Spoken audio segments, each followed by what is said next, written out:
बिस्मिल्लाहिर्रहमानिर्रहीम। Dear students, अस्सलाम वालेकुम। उम्मीद है आप सब खैरियत से होंगे। डिस्क्रीट स्ट्रक्चर्स में हमारा आज का टॉपिक है कंडीशनल स्टेटमेंट्स। ये बहुत इम्पोर्टेंट टॉपिक है और ये आने वाले टॉपिक्स के लिए एक बेस भी है, इसलिए आपने इसको अच्छी तरह से देखना है। अब आप एक कंडीशनल स्टेटमेंट देखें, ये है if it's raining then there are clouds in the sky. अब इस स्टेटमेंट के दो पार्ट हैं, एक है इट इज रेनिंग और दूसरा है there are clouds in the sky. जो पहला पार्ट है, जो पहले होना चाहिए, ठीक है, इसको कहते हैं हाइपोथेसिस, और जो उसका रिजल्ट है उसको कहते हैं कॉन्सिक्वेंस या कंक्लूजन भी कहते हैं। तो ये टोटल जो स्टेटमेंट है, ये इसको कहते हैं कंडीशनल स्टेटमेंट, और इस कंडीशनल स्टेटमेंट को इम्प्लीकेशन भी कई दफा कहते हैं कंडीशनल स्टेटमेंट को,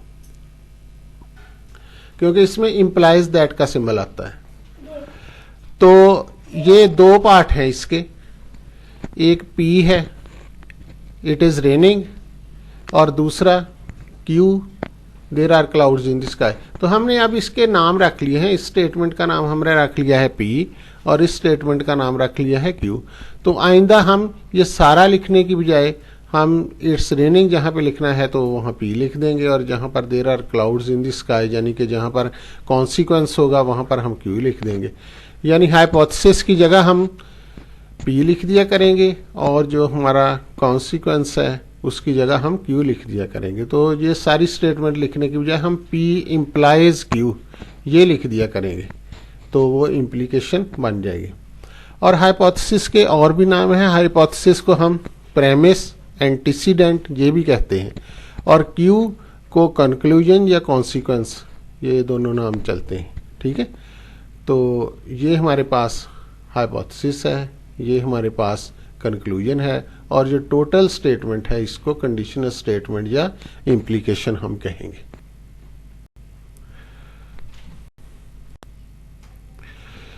अब इसका ट्रुथ टेबल देख लें कंडीशनल स्टेटमेंट का। इसमें हमारे पास है P implies Q, hypothesis implies consequence.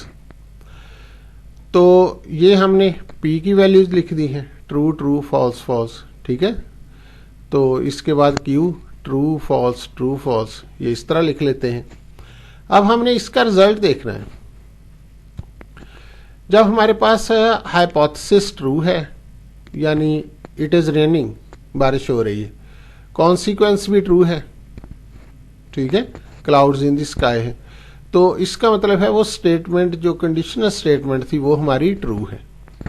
अगर ऐसे हो जाए कि हमारे पास हाइपोथेसिस तो ट्रू है लेकिन जो उसका कॉन्सिक्वेंस है वो फॉल्स हो जाए, तो फिर इसका मतलब है कि वो जो स्टेटमेंट है, जो कंडीशनल स्टेटमेंट है, वो फॉल्स हो गई, ठीक है। इम्प्लीकेशन या कंडीशनल स्टेटमेंट, ये इम्प्लीकेशन इसको इसलिए कहते हैं कि ये इम्प्लाइड दैट का सिंबल है, ये जो एरो लगा हुआ है ना, ये इम्प्लाइड दैट का सिंबल है, तो इसको इसलिए इम्प्लीकेशन कहते हैं। इसको ऐसे पढ़ लेते हैं, P इम्प्लाइज Q। इसके बाद अगर हमारे पास हाइपोथेसिस ही फॉल्स है, अगर हमारे पास हाइपोथेसिस फॉल्स है तो हमारे पास फिर कॉन्सिक्वेंस ट्रू है या फॉल्स है इससे कोई गर्ज नहीं, हमारी जो इम्प्लीकेशन है या कंडीशनल स्टेटमेंट है वो हर सूरत में ट्रू होगी। तो आप गौर करें कि कंडीशनल स्टेटमेंट सिर्फ उसी सूरत में फॉल्स है जब हाइपोथेसिस ट्रू हो और उसका जो रिजल्ट है वो फॉल्स हो जाए, तो फिर इसका मतलब है कि कंडीशनल स्टेटमेंट फॉल्स थी। अदरवाइज बाकी तमाम सिचुएशंस में जो कंडीशनल स्टेटमेंट है या इम्प्लीकेशन है ये ट्रू होगी। इम्प्लीकेशन को इंग्लिश में रिप्रेजेंट करने के डिफरेंट सेंटेंसेस हैं। इसमें P हमारे पास हाइपोथेसिस है और Q कॉन्सिक्वेंस है। तो एक तो इस तरह से हो सकता है, इफ P देन Q, दूसरा ये होता है P इम्प्लाइज Q। इसी से ही लफ्ज इम्प्लीकेशन बना है, जो एरो का सिंबल है वो इम्प्लाइज को शो करता है। ऐसे भी हम लिख सकते हैं इफ P, Q, ठीक है।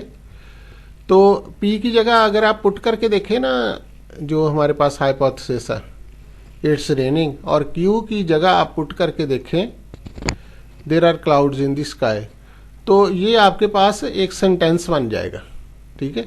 तो ये मैंने आपको असाइनमेंट भी दी है कि आपने P की जगह हाइपोथेसिस पुट करना है, ठीक है, रेनिंग, और Q की जगह जो कॉन्सिक्वेंस था क्लाउड्स इन द स्काई वो पुट करना है इन तमाम स्टेटमेंट्स में, ठीक है। तो आप देखेंगे कि आपके पास एक मीनिंगफुल स्टेटमेंट बन रही है। मसलन ये है जैसे P is sufficient for Q,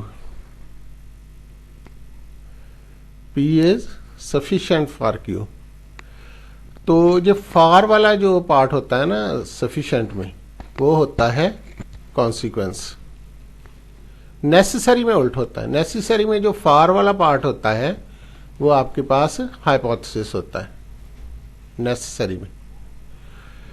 तो एक और भी इसमें फर्क याद रखें, ये देखें इफ P, जो इफ वाला पार्ट है आपके पास है ये हाइपोथेसिस, लेकिन अगर ओनली इफ आ जाए तो यहां जो इफ वाला पार्ट है वो आपके पास कॉन्सिक्वेंस है।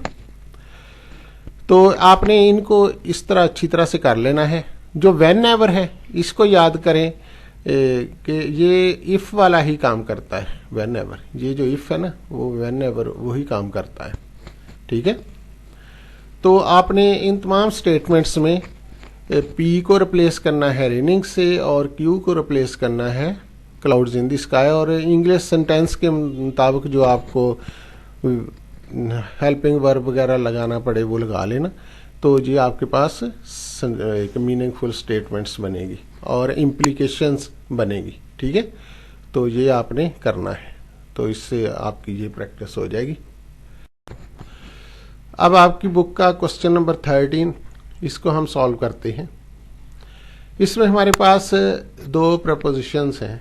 P है you drive over 65 miles per our, Q है you get a speeding ticket. Speeding ticket मतलब चालान हो जाना, ठीक है। तो अगर आप 65 माइल्स पर आवर से ज़्यादा स्पीड से चलाएंगे, ठीक है, तो Q है कि आपका चालान हो गया। तो A है, अब इसको आपने जो इंग्लिश का सेंटेंस है ना इसको आपने रिप्रेजेंट करना है ये इस तरह कनेक्टिव्स को यूज करके, P और Q को यूज करके। You will get a speeding ticket if you drive over 65 miles per our. तो जो इफ वाला इसमें पार्ट है ये आपके पास हाइपोथेसिस है, और ये बाकी जो पार्ट है ये आपके पास कंक्लूजन है, ठीक है। तो ये आपके पास P, ठीक है, इसको हमने P से क्वेश्चन में दिया हुआ है, रिप्रेजेंट हुआ है ये। और ये जो है part you get a speeding ticket, ये Q से रिप्रेजेंट हुआ है। तो इसकी जो लॉजिकल कनेक्टिव को यूज करके P और Q में ये रिप्रेजेंट इस तरह से होगा, P implies Q। B part देख लें, if you do not drive over 65 miles per hour then you will not get a speeding ticket. तो यहां इफ वाला पार्ट ये है, ठीक है, लेकिन साथ नॉट लगा दिया उन्होंने। तो हमारे पास P तो ये था कि you drive over 65 miles per our, और जब नॉट लग जाएगा तो ये हमारे पास बनेगा नॉट P, ये इसका बनेगा नॉट P। और you will not get a speeding ticket, ठीक है, हमारे पास था you get a speeding ticket, ये Q था, तो नॉट Q हो जाएगा you will not get a speeding ticket, ठीक है। तो हमारे पास इफ देन वाली इम्प्लीकेशन थी, तो ये बन जाएगा not P implies not Q। ये सारे सेंटेंस को देखिए हमने ये वेरिएबल्स को यूज करके इस तरह से रिप्रेजेंट कर दिया है। सी पार्ट देखें, driving over 60 miles per our is sufficient for getting a speeding ticket, for getting a speeding ticket, ठीक है। तो सफिशिएंट में जो फॉर वाला पार्ट होता है वो क्या होता है, कॉन्सिक्वेंट, ये मैंने आपको बताया था, ठीक है। तो ये आपके पास क्यू होगा, इम्प्लाइज दैट, ये बाद में इम्प्लाइज दैट क्या आएगा। और ये driving over 65 miles per hour, ये हमारे पास ये पी होगा, ठीक है। तो पी इम्प्लाइज क्यू, ये कॉन्सिक्वेंट है फॉर वाला पार्ट। डी पार्ट देखें, whenever you get a speeding ticket you are driving over 65 miles per our.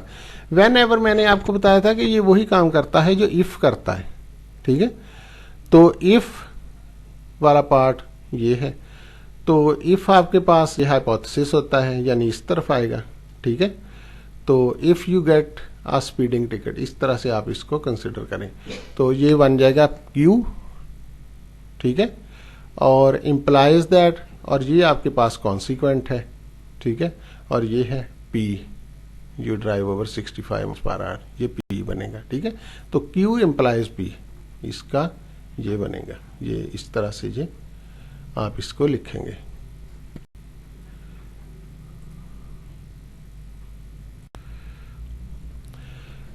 अब हम कंडीशनल स्टेटमेंट से रिलेटेड कुछ और स्टेटमेंट्स पढ़ते हैं।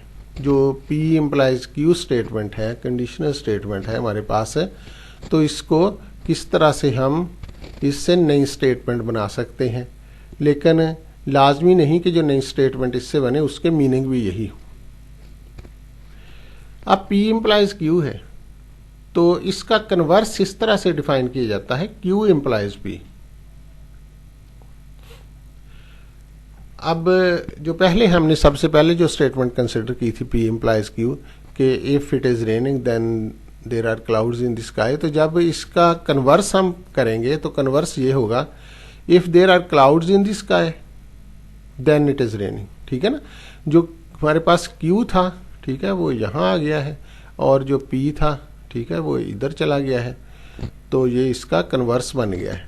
अब इसका हम ट्रूथ टेबल बनाते हैं, तो ट्रूथ टेबल में देखें ये सेम रिजल्ट्स नहीं है। जो हमारे पास P इम्प्लाइज Q का रिजल्ट था, यहाँ पर वो रिजल्ट्स नहीं है, उसमें सिर्फ यहाँ पर एक फॉल्स था, बाकी ट्रूथ है, इसमें इधर फॉल्स आ रहा है, ठीक है।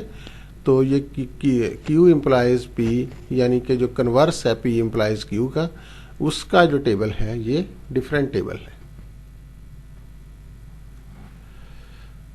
आगे और इसकी कंडीशनल स्टेटमेंट से और स्टेटमेंट्स बनाते हैं।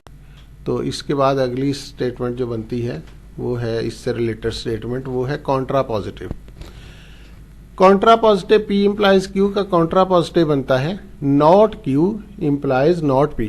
ये देखें, ये अब बदल गए हैं, ये Q को हमने पहले लिखा है और साथ नॉट लगा दिया, और P को बाद में लिखा है और साथ नॉट लगा दिया, तो not Q implies not P, इसको कहते हैं कॉन्ट्रा पॉजिटिव। और इसकी अगर हम ये इंग्लिश वाला जो सेंटेंस हमारा पहले हमने डिस्कस किया था, उसको अगर हम कॉन्ट्रा पॉजिटिव उसका बनाए, तो उसका बनेगा if there are no clouds in the sky then it is not raining. दोनों के साथ नॉट लग जाएगा, ठीक है। और जो कॉन्सिक्वेंस है वो हाइपोथेसिस बन जाएगा, और हाइपोथेसिस कॉन्सिक्वेंस, और नॉट दोनों के साथ लग जाएगा। तो अब इसका आप ट्रूथ टेबल देखें, तो ट्रूथ टेबल जब देखोगे तो ट्रूथ टेबल इसका सेम है। गौर करें जरा, कॉन्ट्रा पॉजिटिव का ट्रूथ टेबल और इम्प्लीकेशन का जो ट्रूथ टेबल था वो सेम है। तो इसका मतलब है कि कॉन्ट्रा पॉजिटिव और जो इम्प्लीकेशन थी ये सेम चीजें हैं, इसके सेम मीनिंग है, ठीक है। तो इसका मतलब ये हुआ कि इम्प्लीकेशन की बजाय हम उसका कॉन्ट्रा पॉजिटिव यूज कर सकते हैं, कन्वर्स यूज नहीं कर सकते। कन्वर्स का आपने देखा था कि जो ट्रूथ टेबल बना था वो और बना था, यानी ट्रूथ टेबल सेम नहीं था कन्वर्स में, और कॉन्ट्रा पॉजिटिव में ट्रूथ टेबल वही है जो आपका इम्प्लीकेशन का ट्रूथ टेबल था। अब इससे रिलेटेड एक और स्टेटमेंट भी बनती है, वो है not P implies not Q। तो not P implies not Q को अगर इंग्लिश सेंटेंस हम पहले अपने सेंटेंस का देखें तो वो बनेगा if it is not raining then there are no clouds in the sky. तो ये देखें, इसका भी हम ट्रुथ टेबल बना के देखें तो ये भी ट्रुथ टेबल सेम नहीं है। वैसे भी ये बात लॉजिकल नहीं लगती है, ठीक है। तो इसलिए इनवर्स भी सेम स्टेटमेंट नहीं है, ये इम्प्लीकेशन की जगह हम यूज़ नहीं कर सकते। ये P इम्प्लाइज Q और चीज़ है और not P implies not Q ये और चीज़ है, ठीक है। इसका ट्रुथ टेबल डिफरेंट बनता है, इसलिए ये हम इनवर्स को इम्प्लीकेशन की जगह यूज़ नहीं कर सकते। ट्रुथ टेबल बनाने के लिए आप पहले P लिख लिया करें, Q लिख लिया करें, फिर नॉट P इसका उल्ट हो जाएगा और नॉट Q जो है ये इसका उल्ट हो जाएगा, ठीक है। तो अब not P implies not Q, ठीक है। तो इम्प्लाइज दैट का वही तरीक़ेकार है जो पहले हमने इम्प्लीकेशन में पढ़ा था, उसी को ही आपने यूज़ करना है। वो क्या तरीका था भला कि अगर हमारे पास हाइपोथेसिस ट्रू हो और कॉन्सिक्वेंस फॉल्स हो तो फिर फॉल्स होता है, अदरवाइज ट्रू होता है।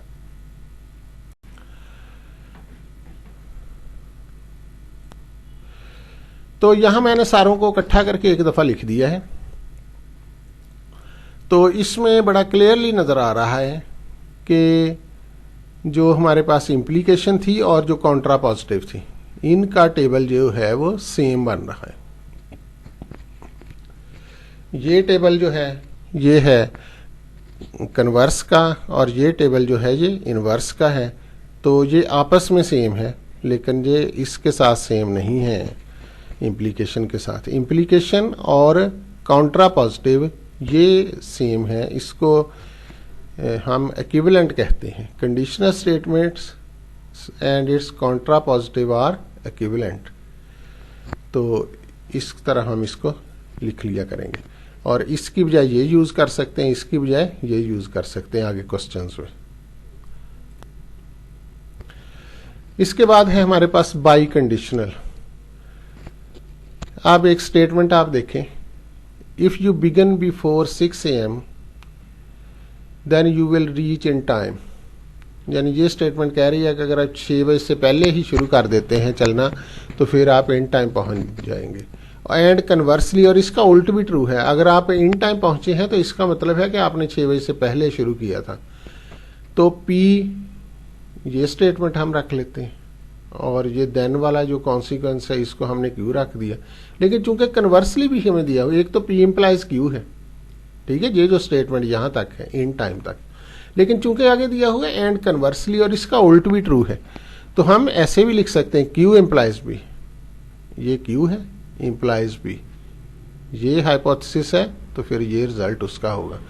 तो अब इन दोनों स्टेटमेंट्स को अगर हम मिला दें, P इम्प्लाइज Q और Q इम्प्लाइज P, तो इससे हमारे पास ये स्टेटमेंट बनेगी। इसको कहते हैं P implies and implied by Q, implies and implied by, और इसको इफ एंड ओनली इफ भी कहते हैं।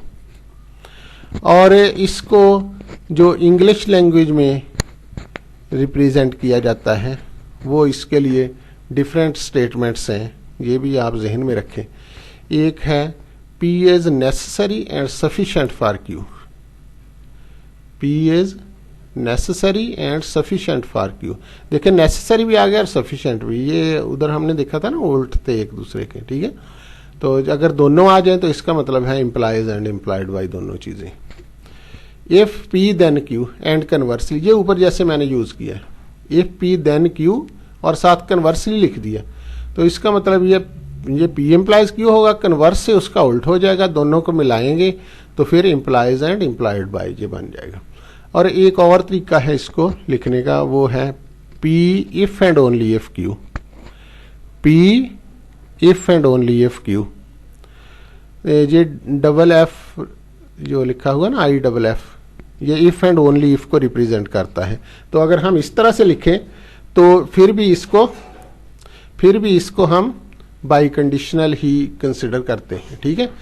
तो ये आपका आज का लेक्चर है, आपने इसको अच्छी तरह से करना है, ठीक है, क्योंकि ये बेस है, बाकी जो तमाम अगले टॉपिक सामने करने ये आपको अच्छी तरह से आएगा तो बाकी लेक्चर भी आपको अच्छी तरह से आ जाएंगे, ठीक है। अगले लेक्चर तक के लिए अल्लाह हाफिज़, बेस्ट ऑफ लक।